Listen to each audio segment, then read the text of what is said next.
Welcome back to Dow's Twang. I'm Dave. So somebody the other day in the comments said, how about something a little more rockin'? And I said, fair enough. We've been doing some laid back stuff and that R&B stuff last week. And so here we go. We've got a 4-chord rock progression here. And I'll have a copy of this loop, the one I just played over, at the end of this lesson for you to practice with. Now, that intro demonstration that time was rather short, right, compared to a lot of them that we do on here. And, I did some more playing, and then I kind of came up with those couple of times around there, though, that really packed in the concepts that I want to show you, right? So it's not something that's just kind of overwhelming and just all over the place. It's those are the main ideas. And so we'll leave the extended jam for you all, right? Get these basic skills down, put that backing track on, go to town. So off we go here. We've got A, all major triads, C, G, D, all right? Common progression in a bunch of classic rock songs and just a great one to play over. And you could do some different key analysis and approaches to this, but the money one is, let's just get right to it, A minor pentatonic. Don't take my word for it. Let's test it.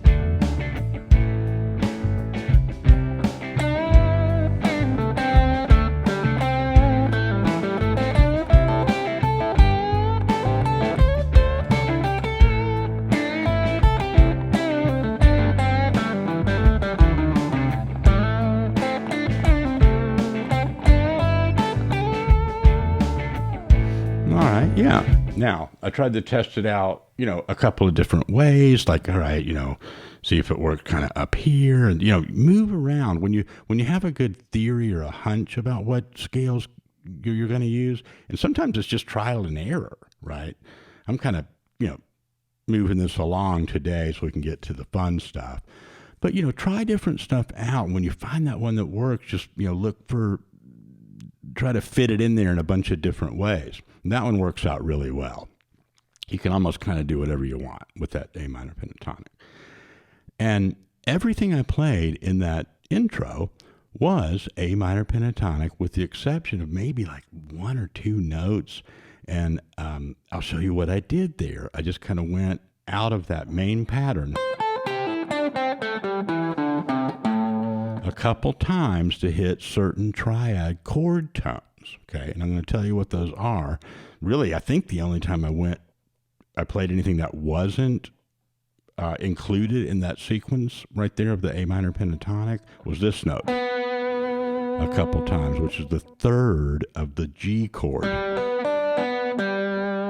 Okay, and I did that just to get out there and just sound a little bit more diatonic or modal with it, right? And then right back into the Clapton or whatever, right? Don't overthink this kind of stuff. That minor pentatonic, that's all you need. I just like to do a couple little things, sometimes that the listener doesn't expect is going to happen as often, right? So, A minor pentatonic. We got that. We got our chords. And you can just warm up on that. Put the track on, play along with the chords a couple times, get in there and just do whatever you want with that pentatonic scale. Then here's the kind of the drilling down into it a little bit today. The triad tones for each chord, okay? Especially the roots and fifths. Now, the roots and fifths, don't really participate in the definition or apply to the definitions of the major and minor stuff, right? So fifths are always a go-to thing, because if you got a root, you got a fifth, unless it's a diminished chord or an augmented or a jazzy chord or something, right? But when you're talking triads, like in rock, style, generally speaking, that fifth's always going to be available. So the first thing I did in that demo was this. Well, that was the top of it, wasn't it? Here we go.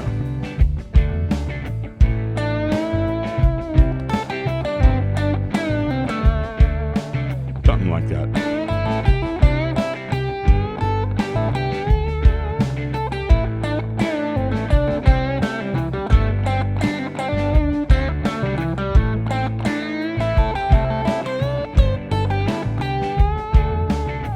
All right. I went ahead and did a few variations of it there, just, a lot of that pentatonic blues scale stuff. And I'm going to show you a couple real specific licks here in a second. Now, the version that I really like out of all that stuff, and that's what I do, I brainstorm. I just get in there and start, messing around. And then I say, where's the buried treasure? And you're like, that sounds cool. Nothing wrong with just kind of hanging out on that minor pentatonic. The next step for me is always like, I'm going to aim for a couple of fifths, maybe a third, and try to just, really juice it a little bit, right? So here's how that works on this chord by chord deal in this progression. The first chord is A. Okay?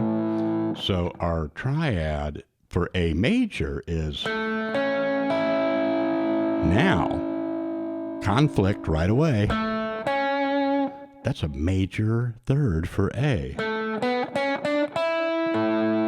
Okay? And we just got done talking a lot about how a minor pentatonic is the go-to thing here.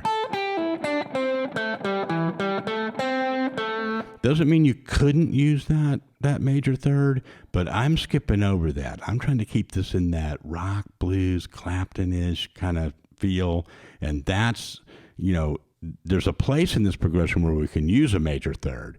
That's probably not the best choice. So on that one, I'm kind of excluding that third right there and thinking more like roots and fifths, right? So my first move in that intro was, so I'm bending up to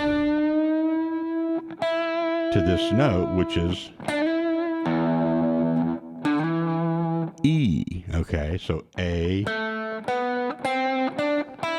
Notice that time when I counted up to the fifth, I went to the minor third. That's where my ear's going for this tune. Right? Even though we're playing an A major chord in the progression. See? The rules aren't, don't get too hung up on the definitions, right? So, but that fifth, it's perfect. Just practice that, and get your ear around that, that sound of that fifth. And then I kind of just did some, open blues phrasings and stuff out of that main scale. And then when I got to the last chord, I landed on this note, okay, which is A, but it's also the fifth of the D chord, the last chord in this progression. Now, off to the side,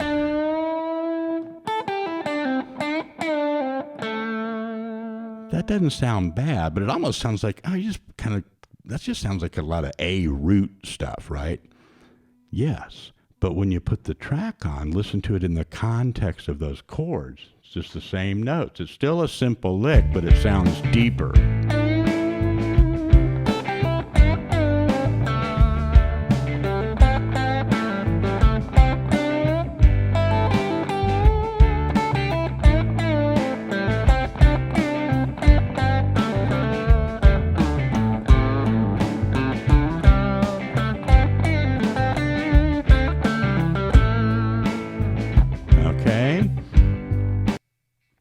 Now, that, you could try to follow each one of the four chords, and it'd be, that'd be cool. You could map that out. What's the fifth? Well, we know the fifth for A now is E. Right? Then the next chord, C. Well, that one's going to be the note G. And then the G, be a D for the fifth, right? But see, it gets kind of like, wait a minute, I'm not going to be able to keep track of all that while I'm playing. I agree. I can't keep track of all that, right? So what I like to do is think of my licks as phrases or sentences, right? The bookend, the progression, right? So I'm thinking like I'll aim for a triad tone on that right at the beginning of that first chord, and then at the end of that progression, each time around, is a good time to kind of look for something juicy to land on, a little piece of treasure, right? That makes sense. It's just a simple way of kind of going to the next level in your composition, which you're still improvising, but you're setting intentions that have a little bit more melodic theory, behind them, and they sound really rich. Okay, so that was pretty much the idea there. Now, a couple times when I really, took myself to task and I worked out like a chord tone, a triad tone for each one of the chords. So I went, I started with the E for the A chord. And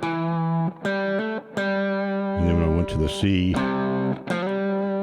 I hit that G there. But then when I went to the G chord, I actually went for it and went for that major third, because like, yeah, maybe that might, work just as a little kind of passing thing there. And I think it does. I'll show you in a second. And then D, of course, we've already worked out that it's A is the fifth. And you can bend up from here.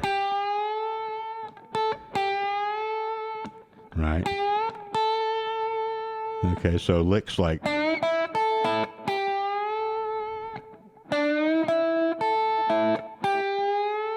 are great ones to land on that D, all right? But let me show you this little deal right now. I'll play it in a real simple manner, melodically, but listen for the depth of these chord tones like we're talking about.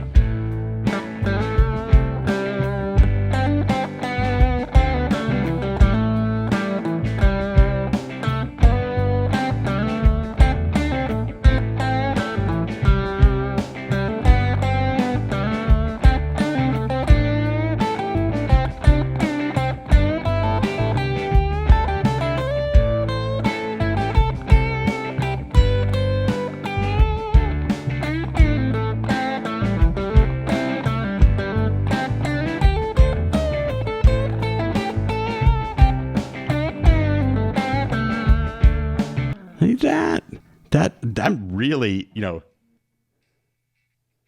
I didn't know if I was going to be able to really demonstrate what I was telling you there that well, but that worked out, right?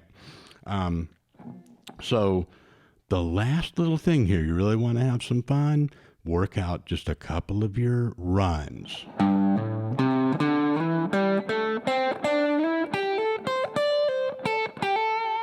Right? Still apply the same theories and ideas that we're talking about with the chord tones if you can, at some point. But, throw those in there. And at the end of that demo, I did a little run up here.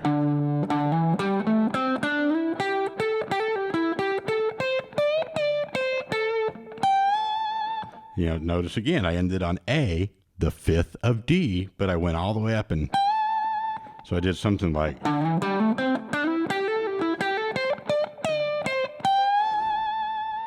something like that. But the theory, the ideas are all the same, right? I just did a few, I went a little bit further out with my, position changes and stuff there at the end. But stay right down here in this neighborhood if you're more comfortable. And really, doesn't matter if you play all these licks today or not. The important thing is that you start looking into this relationship and harmony that occurs between the chord tones and these other scales and things. Keep it simple. Be patient. Enjoy the track. Let me know how it goes. I'll talk to you soon.